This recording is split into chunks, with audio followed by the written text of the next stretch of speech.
नमस्कार सर्वांना. श्री स्वामी समर्थ. आपण आपल्या स्वामी साधना या यूट्यूब चॅनलच्या मार्फत स्वामी चारित्र्य सारामृतामधील 1 ते 23 अध्यायाचे पठण केल्याने काय फलप्राप्ती होते आणि प्रत्येक अध्यायाचे महत्त्व काय आहे हे आजपासून आपण जाणून घेणार आहोत. आपल्या चॅनलवर आजपासून दररोज एक व्हिडिओ अपलोड होणार असून आपण दररोज एका अध्यायाचे महत्त्व स्पष्ट करणार आहोत. त्यामुळे तुम्ही हा व्हिडिओ शेवटपर्यंत पहा आणि व्हिडिओ आवडल्यास नक्की लाईक करा. चला तर मग आज आपण पहिल्या अध्यायापासून सुरुवात करूया.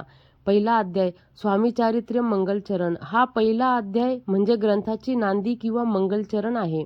कोणत्याही मोठ्या कार्याची सुरुवात जसे आपण गणपतीच्या पूजाने करतो तसे या ग्रंथाची सुरुवात करण्यासाठी हा अध्याय अत्यंत महत्त्वाचा आहे.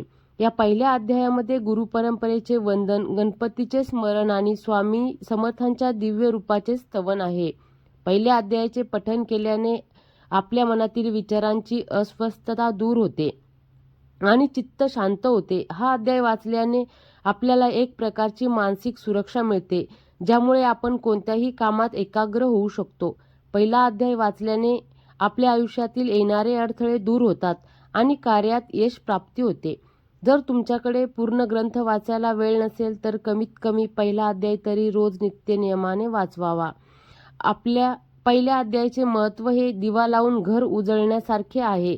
जसा एखादा दिवा लावल्याने घरातील अंधार दूर होतो, तसाच हा पहिला अध्याय आपल्या मनातील अज्ञान आणि भीतीचा अंधार दूर करून आपल्याला स्वामींच्या कृपेच्या प्रकाशात घेऊन जातो. हे वाचन तुमच्या साधनेची पायाभरणी करते. तर स्वामी भक्तांनो, हा होता आपल्या मालिकेतील पहिला अध्याय. रोजच्या या प्रवासात माझ्यासोबत राहा. शेवटी स्वामींचे स्मरण करूया. श्री स्वामी समर्थ. व्हिडिओ आवडल्यास व्हिडिओला लाईक करा. कमेंटमध्ये श्री स्वामी समर्थ लिहायला विसरू नका.